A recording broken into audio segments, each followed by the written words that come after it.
호세아 9장 1절에서 9절 말씀입니다. 이스라엘아, 너는 이방 사람처럼 기뻐 뛰놀지 말라. 내가 음행하여 내 하나님을 떠나고 각 타작마당에서 음행의 값을 좋아하였느니라.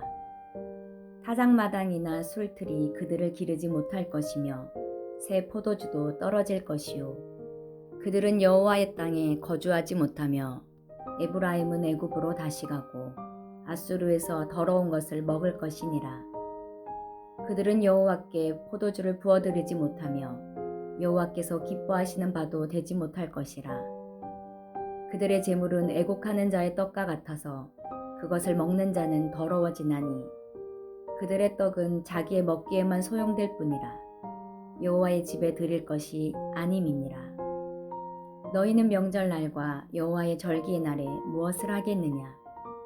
보라, 그들이 멸망을 피하여 갈지라도 애굽은 그들을 모으고 노은 그들을 장사하리니 그들의 은은 귀한 것이나 찔레가 덮을 것이요, 그들의 장막 안에는 가시덩굴이 퍼지리라. 형벌의 날이 이르렀고 보응의 날이 온 것을 이스라엘이 알지라. 선지자가 어리석었고 신에 감동하는 자가 미쳤나니 이는 내 죄악이 많고 내 원한이 큼이니라. 에브라임은 나의 하나님과 함께한 파수꾼이며 선지자는 모든 길에 친 새 잡는 자의 그물과 같고 그의 하나님의 전에는 원한이 있도다. 그들은 기브아의 시대와 같이 심히 부패한지라. 여호와께서 그 악을 기억하시고 그 죄를 벌하시리라.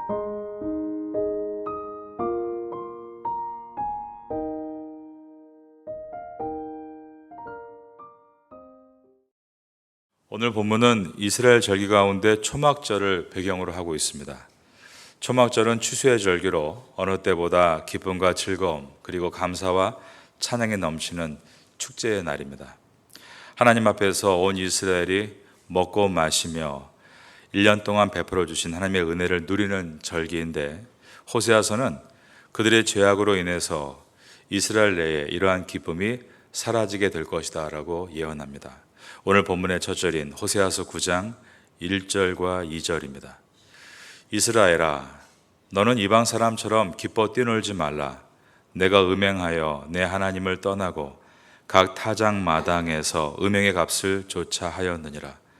타작마당이나 술틀이 그들을 기르지 못할 것이며 새 포도주도 떨어질 것이요.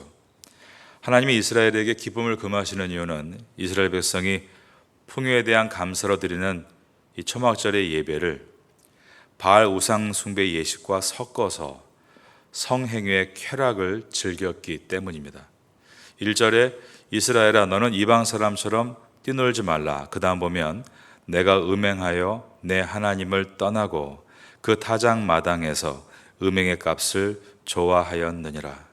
이와 같이 하나님을 향한 예배를 드리는데도 그 속에 바알 숭배 의식을 섞어서 했다는 것은 우리에게 많은 생각을 하게 만듭니다. 예배는 하나님이 어떤 분이신가를 바로 아는 것에서부터 시작합니다. 호세아서에서 하나님은 번제보다 인애를 원하시고 또한 순종을 원하신다라고 말씀했습니다.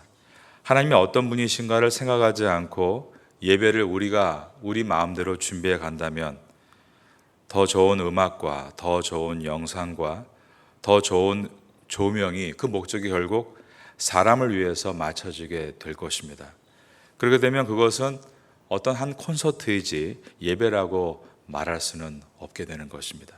그러므로 성도가 하나님의 말씀을 배워가는 이유는 하나님께 더 바른 예배를 드리기 위해서입니다.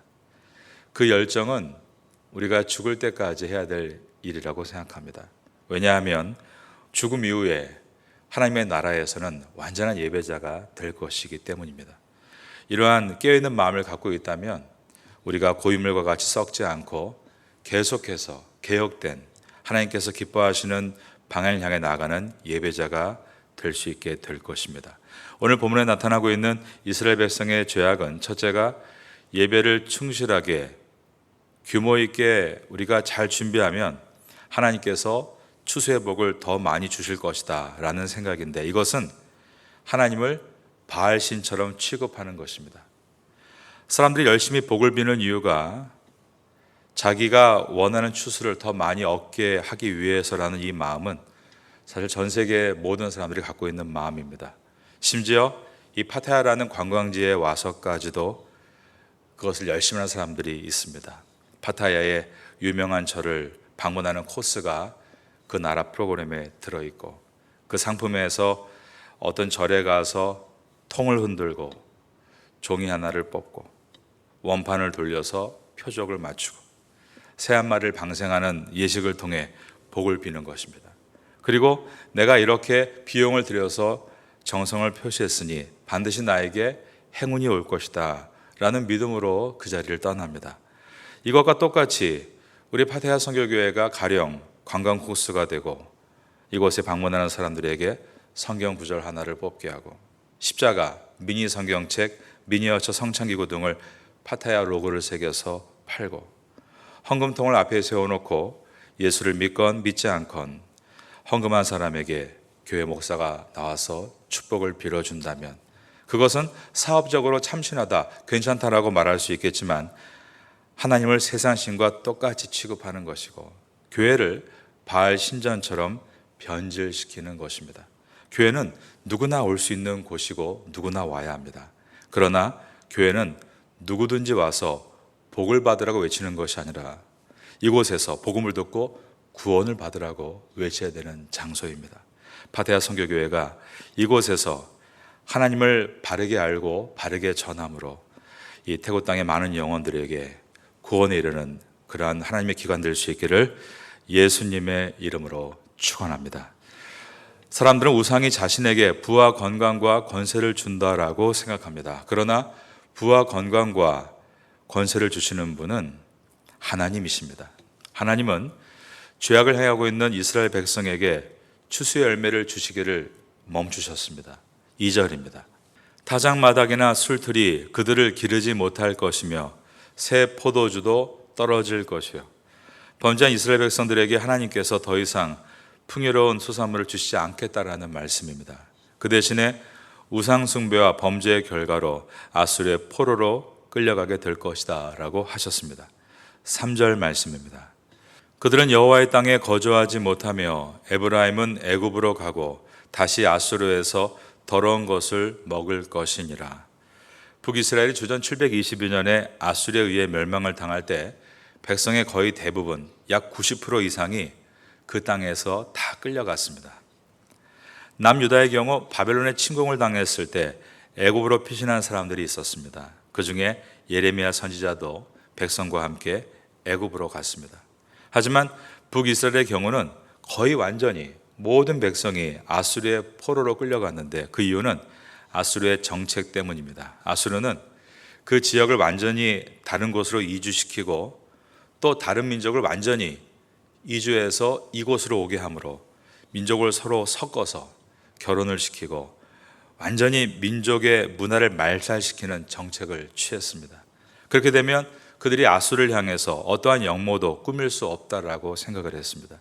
그러므로 북이스라엘 아수르에 의해서 완전히 멸망당할 상황에서 오늘 본문 3절에서 애굽으로 간다라는 이 표현은 무엇을 뜻할까요? 애굽으로 돌아간다는 표현을 통해서 과거 애굽에서 종생활했던 그 비참함을 떠올리게 하고 있는 것입니다. 그런 억압이 다시 재현될 것이다 라는 뜻입니다. 거기에서 더러운 것을 먹게 될 것이다 라는 말은 포로로 끌려간 아수르에서 율법이 금하는 부정한 음식을 먹으며 연명하게 될 것이다. 3절을 다시 봅니다. 그들은 여호와의 땅에 거주하지 못하며 에브라임은 애굽으로 가고 아수르에서 더러운 것을 먹을 것이니라. 포로기에 들었으면 그들은 매우 궁핍한 삶을 살게 될 것이다. 또 이어서 예언합니다. 4절입니다. 그들은 여호와께 포도주를 부어드리지 못하며 여호와께서 기뻐하시는 바도 되지 못할 것이라. 그들의 재물은 애곡하는 자의 떡과 같아서 그것을 먹는 자는 더러워지나니 그들의 떡은 자기의 먹기에만 소용될 뿐이라. 여호와의 집에 드릴 것이 아님이니라. 그들은 가나안 땅의 주인으로 편안하게 살 때 절기에 하나님께 예배드리며 함께 우상을 숭배했습니다. 하나님은 그들의 예물을 더럽다 하시며 받지 않으셨습니다. 그런데 이제는 외국의 포로로 끌려가 생활하며 절기 하나님께 예배를 드리려고 해도 드릴 것이 없고, 예물을 거룩하게 구별해 놓으려고 해도 이제는 그 땅의 모든 음식들이 우상과 관계된 것이니 구별할 수가 없게 됐다는 뜻입니다. 우리는 평안할 때, 안정적일 때 여호와를 아는 일에 힘쓰고 바른 헌물과 헌신을 드리는 것에 힘을 써야 합니다. 물질로 섬기는 헌물도 몸으로 섬기는 헌신도 할 수 있을 때 열심히 드려야 하는 것입니다. 예전에 셀러 영성 수양회를 할 때 연세 드신 한 집사님이 울먹이며 하신 말씀이 지금도 제 마음에 남아 있습니다. 그분은 말씀하기를, 여러분 헌신할 수 있을 때 헌신하십시오. 나중에는 헌신하고 싶어도 몸이 따라주지 못해 헌신을 못하는 날이 오게 됩니다. 그 집사님은 무척 몸이 안 좋은 상태로 거의 부축을 받으시면서 셀라 영성 수양회에 참석하셨습니다. 그날 그분의 말로 인해서 저희 모두가 참 깊은 생각을 하는 밤을 보낸 적이 있습니다. 여러분도 평안할 때, 할 수 있을 때 바로 지금 하나님께 헌신하심으로 이 땅에서 귀하게 쓰임받게 되시기를 예수님의 이름으로 축원합니다. 북이스라엘 백성들은 결국 이방 나라에서 쓸쓸하게 죽어갈 것입니다. 6절에 있는 노비라는 곳은 애굽의 도시 엠피스라는 곳으로 시신을 묻는 매장지였습니다. 과거 애굽의 포로 생활 가운데 그곳에서 죽어나갔던 것처럼 북이스라엘은 외국의 포로 생활 가운데 그 시간이 오랜 동안 지속될 것이다 라고 한 것입니다.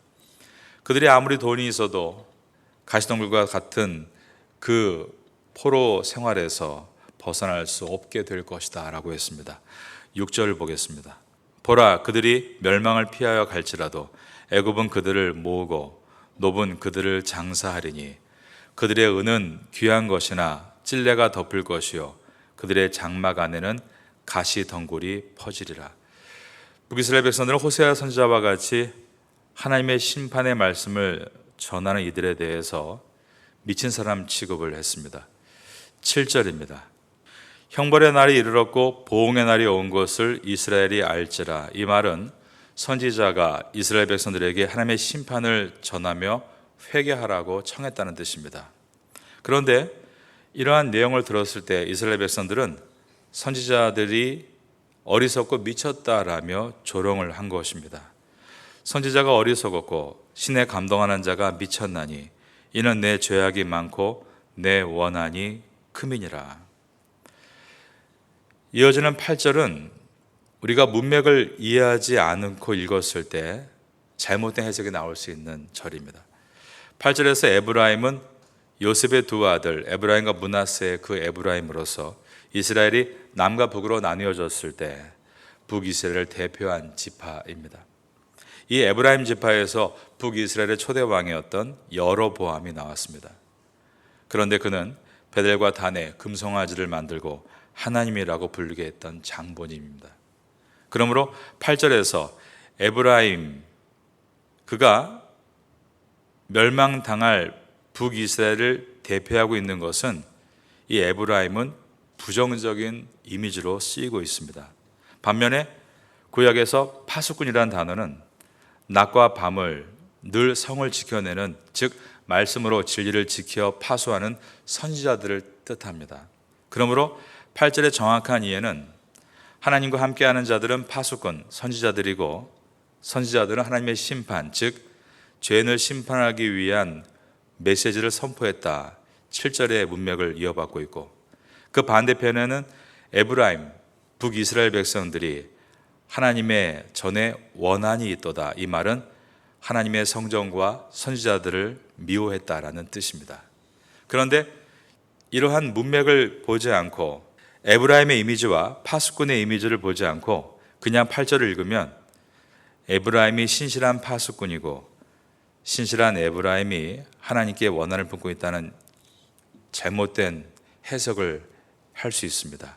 자, 그런가 그렇지 않은가 한번 여러분이 8절만 읽어보겠습니다.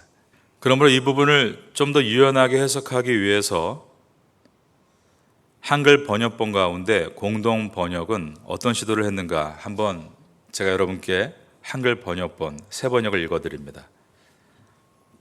호세아 9장 8절의 공동 번역본은 이렇게 번역했습니다.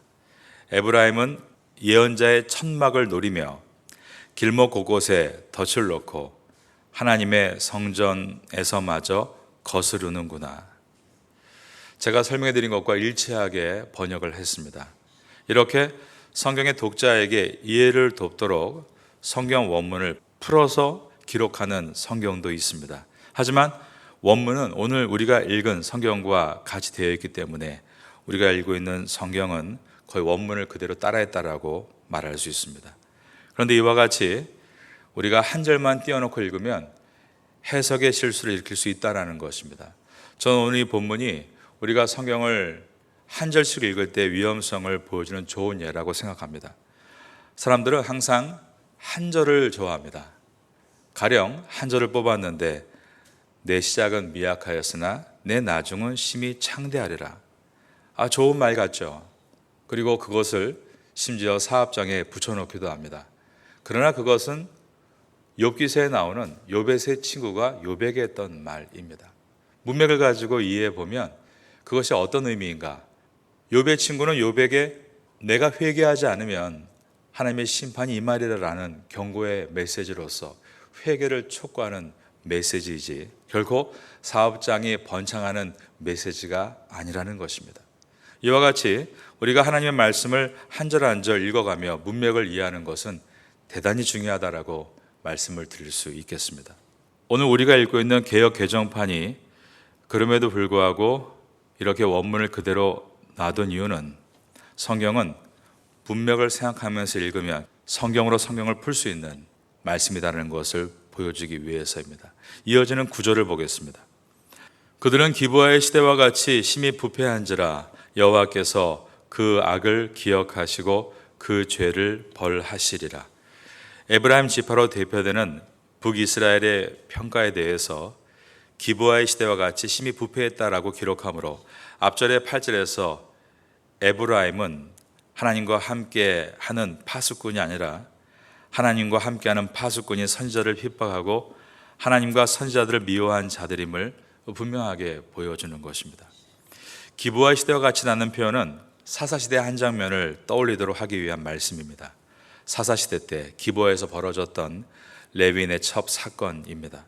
레위인이 첩이 있었고 그 레위인 남자를 그 마을에 외간 남자들이 몰려와서 윤관을 하려고 하자 이 레위인이 자기의 첩을 자기의 생명 대신에 내어줍니다. 그러자 그 지역에 있던 악한 자들이 이 여인을 밤새 윤관하고 새벽 미명에 고통 가운데 죽습니다. 그러자 레위인은 이 여인을 집에 데리고 가서 12등분으로 나눠서 이스라엘의 각 지파에게 보내고 이것은 핵단추를 누르듯 민족 간의 거대한 사륙이 시작되는 전쟁의 도화선이 됩니다.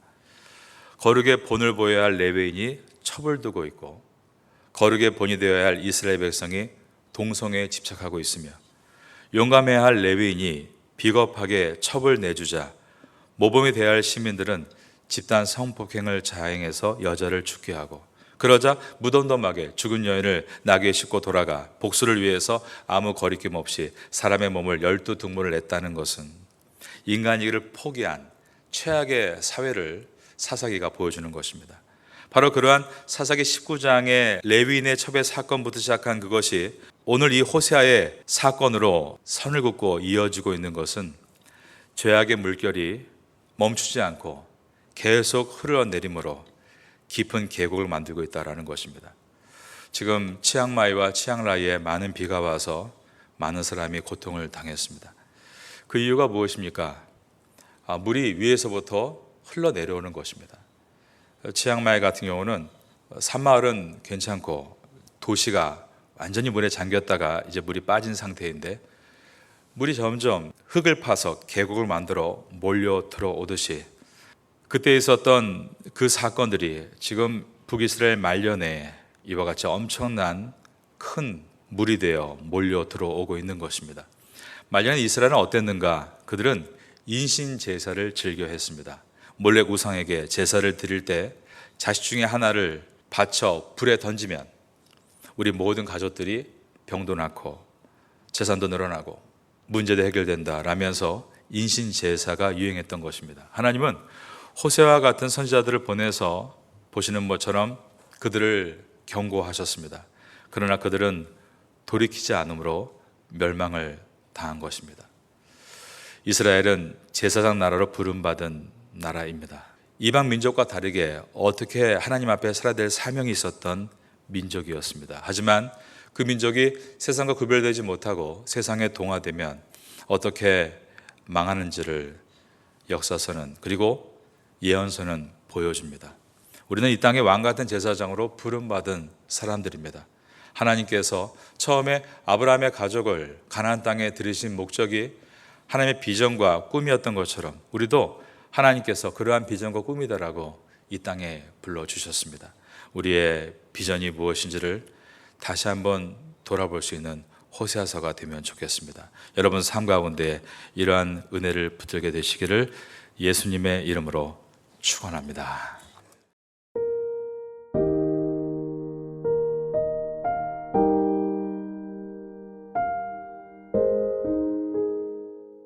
지금은 함께 기도하는 시간입니다.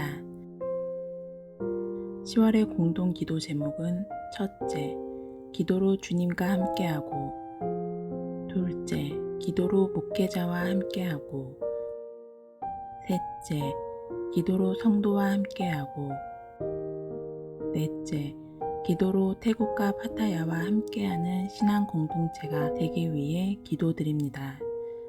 말씀을 붙잡고 기도하는 귀한 시간 되시기를 소망합니다.